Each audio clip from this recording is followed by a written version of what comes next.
Hey everybody, welcome back to the Minecraft Create Mod. I'm Joe Mama, your host. And as you can see, we're standing on the power plant we talked about in our last video. And as you recall, we ran a bunch of water over an entire bank of water wheels and created a really kick-butt source of power. That's pretty awesome. But the reason we do that, the reason that's even important, the reason it's important to have such a good source of power using early game materials, which this is, it's great, is that we want to start to automate production of certain things on a massive scale so we can advance up the technology tree and start really building our factory. Anybody, if you're familiar with Factorio, you know exactly what I'm talking about. You got to get your bootstrap base done, right? And having enough power to do it is kind of key to doing that. So we're going to talk about automation and making use of all that power you created. But before we get to that, I want to address something.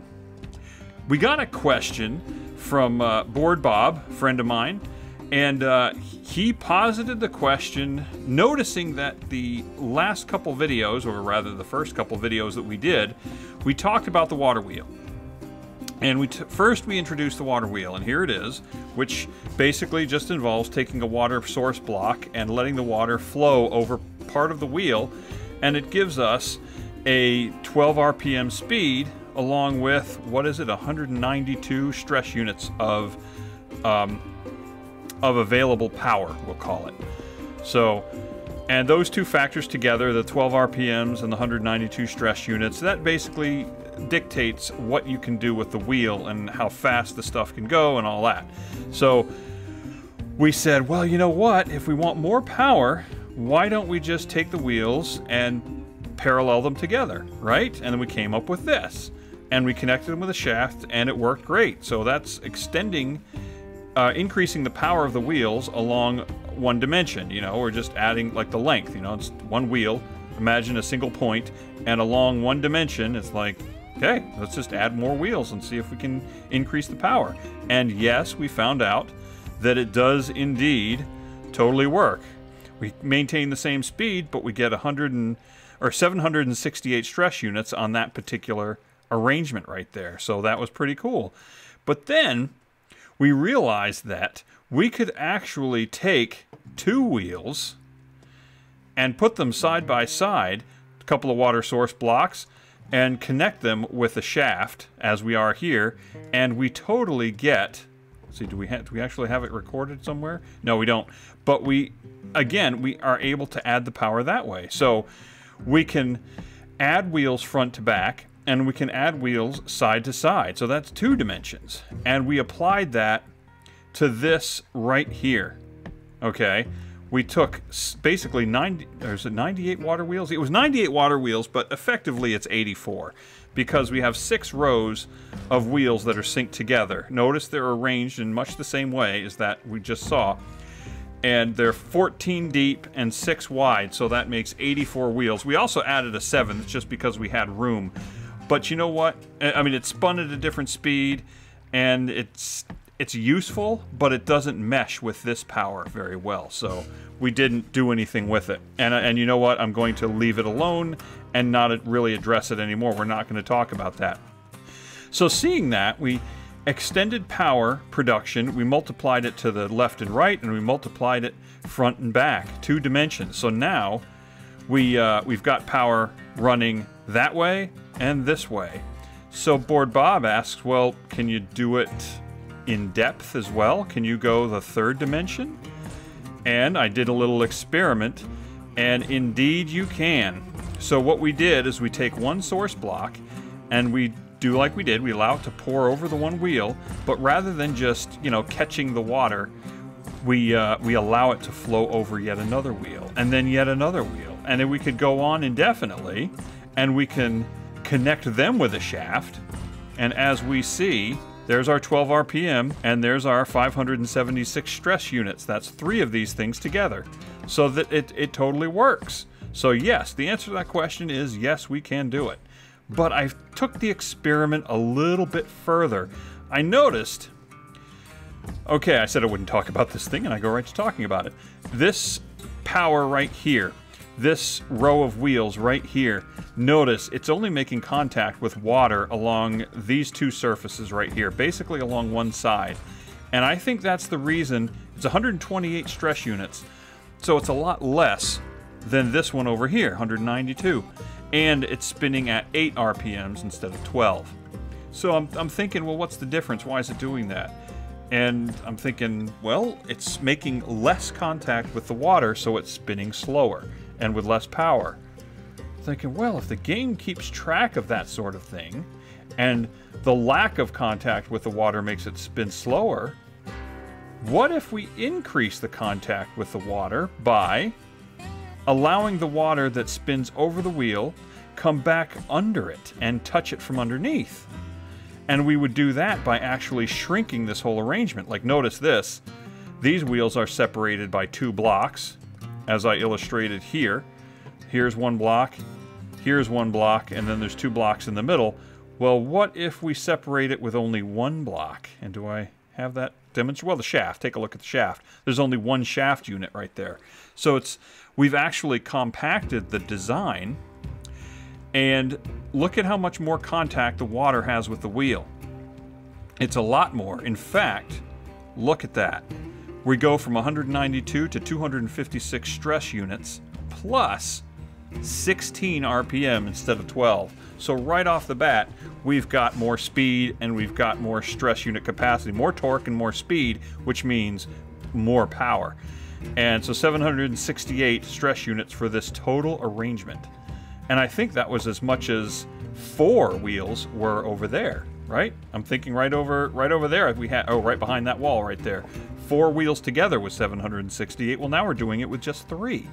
So, with that in mind, I created this. And here we have another power plant. I figured it still fits within 1 chunk. And the reason I'm kind of stuck on the idea of fitting a power plant within 1 chunk is because Minecraft loads in chunks, and it's super important that a power plant loads all at once. You know what I'm saying? And that's what I consider this, a power plant. And so let's take a look. We've got the water blocks are right here, okay? Everywhere you see these blocks of andesite, those are water source blocks, and those are the only ones right here at the top. There are no water source blocks below this point. It's all just flowing water, and it's caught down here at the bottom at bedrock. And we've got 14 wheels. Do I have a space I can look at it? Yes, right here. We're going 256 stress units on this 1 wheel. Well, there's 14 wheels in that row, and there are 6 rows. So there's our 84 water wheels. And then, since there are 4 layers that are pretty much the same, that comes to 336 water wheels. And, by the way, this power plant right here, we considered the 2-block separation over here.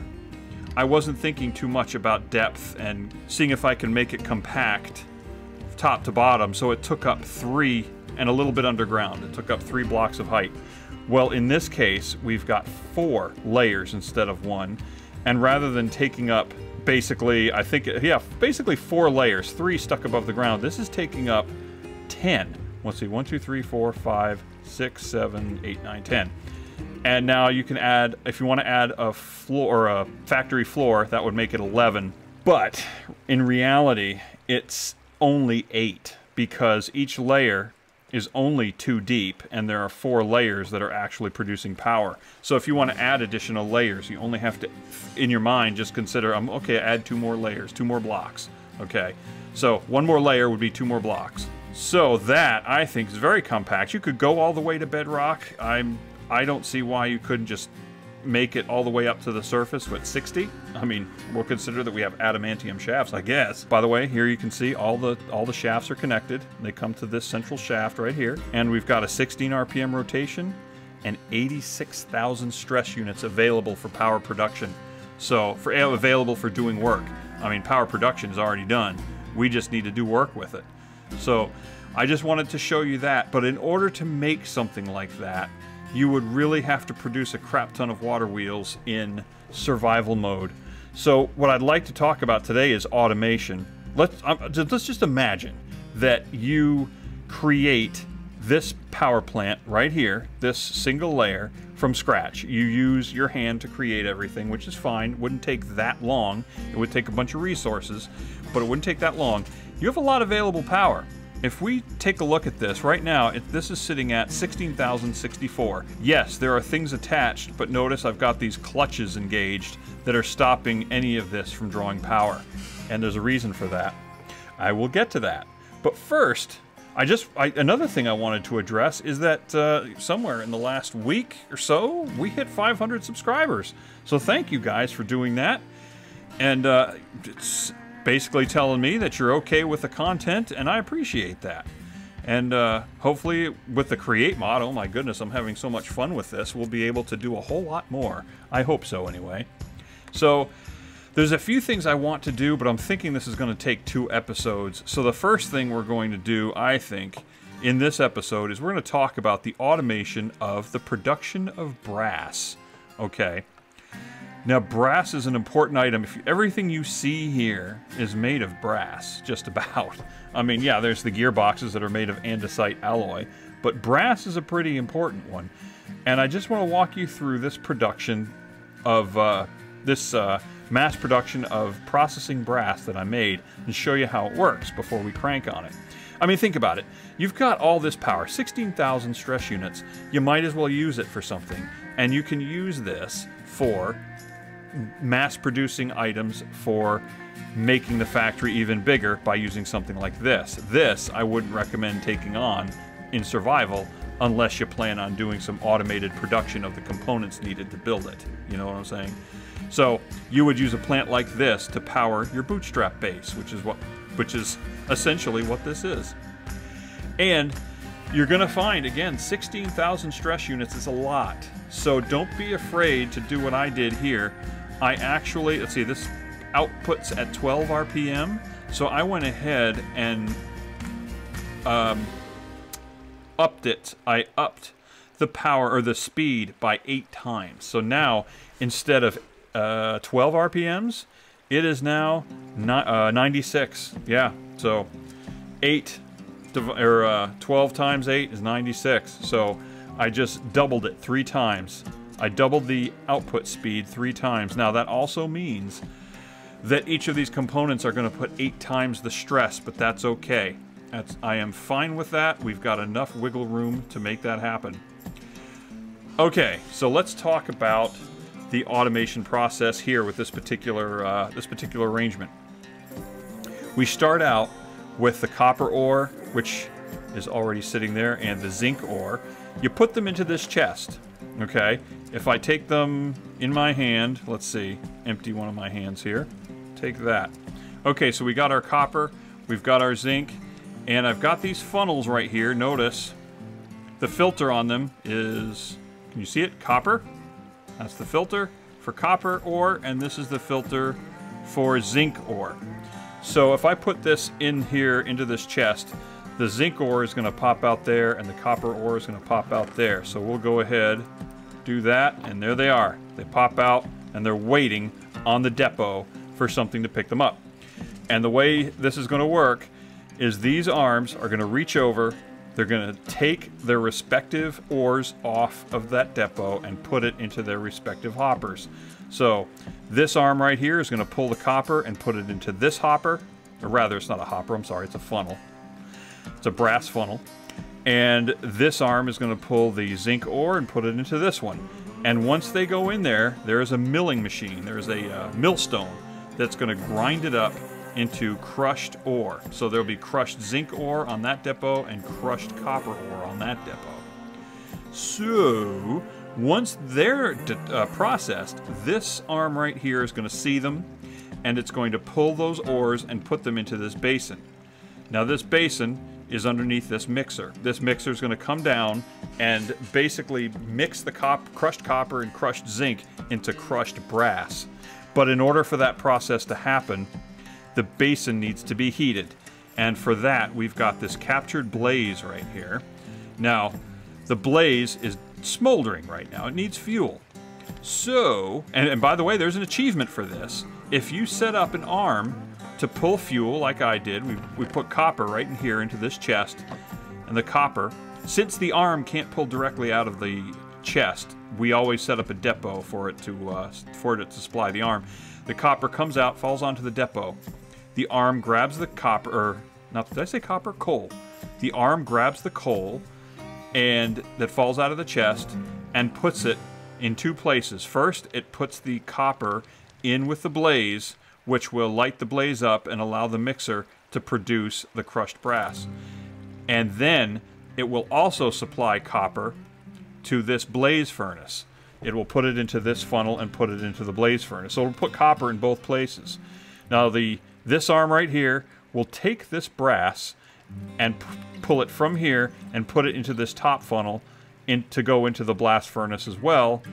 And then on the bottom, this funnel will deposit the brass ingot onto this depot. And this arm right here is programmed to take that ingot and drop it into this funnel, which goes into this chest. And this chest, with this funnel, spits that ingot right back out onto this depot right here. So that the reason the chest is even there is just if the ingots build up and we don't want to actually continue on to the next step, then the chest will catch all of those extra ingots and store them for us. So that's pretty cool. Now, there's two things right here as far as this fuel goes. Now, I've got this switch right here. This will actually disengage this arm right here. This arm is going to keep supplying fuel to this blaze. When the blaze goes out, this thing will supply fuel to it, which is fine. But if we shut the production line down, and if this thing just stays, if it's attached, it has power, but it runs out of materials, then this thing will just keep feeding fuel into that blaze and will run out. It'll keep feeding fuel into the blaze furnace, or the blast furnace. Now, hopefully there's nothing in the blast furnace, so it won't actually consume fuel, but that blaze absolutely will. So I gave us the option of powering this arm with a gear that has a clutch. So that way, if we decide to turn off fuel, we can do that. We just flip that switch and that arm will no longer work. Also, another clutch is right here. And the reason for that is the rest of this process is optional. So the brass, if we leave everything powered, the brass pops out onto this depot. This arm grabs the brass and sticks it onto this belt. Okay, this belt brings the brass ingot underneath this crusher. This, what is it? I can't think of that. I think it's basically it's a crusher, a mechanical crusher. And it smashes the brass flat. It smashes it into a sheet. And then it becomes a brass sheet, goes to the end of the belt, out this funnel, into this funnel, and sits right here in this chest and is there for us. A brass sheet is a very common component. But let's say we want brass ingots. So what we would do is we'd hit this clutch, which turns this clutch on, activates the clutch, which actually stops this shaft. And the belt and the crusher stop working, the arm stops working, and everything just keeps collecting in this chest right here. Now, if we wanted, we could actually have this switch also power another clutch, and or rather turn into an off signal rather, and then it turns off another clutch, and that clutch, let's say, powers an arm that pulls the ingots from here into a separate chest. So we have another inventory right next to this one with ingots instead of sheets. You know what I'm saying? So we have that option. It's there for us. But without further ado, let's go ahead and see this thing work. Make sure all clutches are disengaged. Okay, that one is disengaged. And I'll leave that one engaged right there. We don't need to spin those shafts. So I will disengage this clutch and we'll watch it do its thing to this ore. The arms grab them, put them into the millstones. And there they are. Puts it into the bin, puts it into the basin, and there we go. It's mixing. And it creates crushed brass, which this thing just grabs, puts it into the puts it into the blast furnace. This picks up the ingot. This grabs the ingot, puts it on the belt. It pauses underneath, and the mechanical crusher smashes it, smushes it, technical term, and it goes into this chest. And that is very cool. So, and you can see this fueling the blaze. Now the blaze doesn't need any more fuel at this moment, and you can see the blaze is all swole up like that, right? And the blast furnace is well supplied, so it doesn't need anything. Now the blaze has an inventory of like 4 pieces of fuel or something, and it just provided some more. There we go. So that's very cool. So that's how you automate the smelting of brass. Now you could do this with iron, you could do it with zinc, and I think in the next episode we will actually use a process similar to this to work on production of water wheels, so that, like we would in Factorio, we would set up a factory that would produce lots of factory components. We would build some by hand, and we would use those to make machines that will do that for us in the background. So that's what we're going to do to use this. Because if we make this in the real world, we are actually going to need a ton of water wheels, and I don't want to be producing those by hand. I mean, 300, over 300. And that's just 10. That's just 10 blocks. Actually, 8. If we wanted to go deeper, we could go all the way down to bedrock and all the way up to, let's say, 60, which is, Y level 60 is basically where the world normally has sea level. So if we wanted to do that, we could. And massive amounts of power, but massive amounts of basic resources. So might as well have machines that can produce that for us. So next time, we'll set this shaft up, we'll set this area up maybe, for producing that. We might even utilize some of this, but I would really like to utilize some remaining power here. Let's see how much is being consumed right now. Okay, 96 RPM. Okay, so it's consuming 46% of the available energy right now. So we still have 54% of more than half. Okay, we've got probably half the floor here. And we've got half the power available too. And that's running these things at like super high speed, right?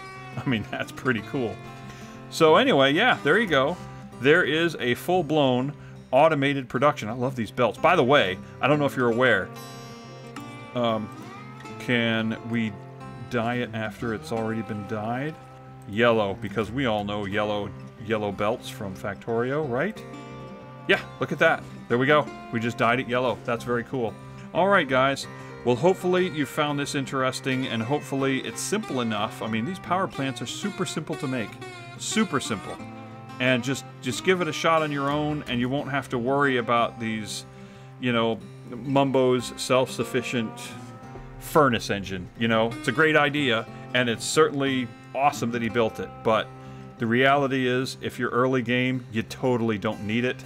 And it's worth pointing out that machine, again, I said this in the last one, but that machine, it produced like 16,000. However, a lot of that was taken by the machines needed to keep it running. Okay? So the output of it, the net output, was like 12,000 instead of 16,000. It lost 25% just because those were things that were needed to operate and keep it self-sufficient. Well, this is totally self-sufficient, and you get every ounce of power out of it to do actual work. So that is a very good thing. So anyway, that's all I have. Y'all have a wonderful day, and I will see you in the next one. Ciao.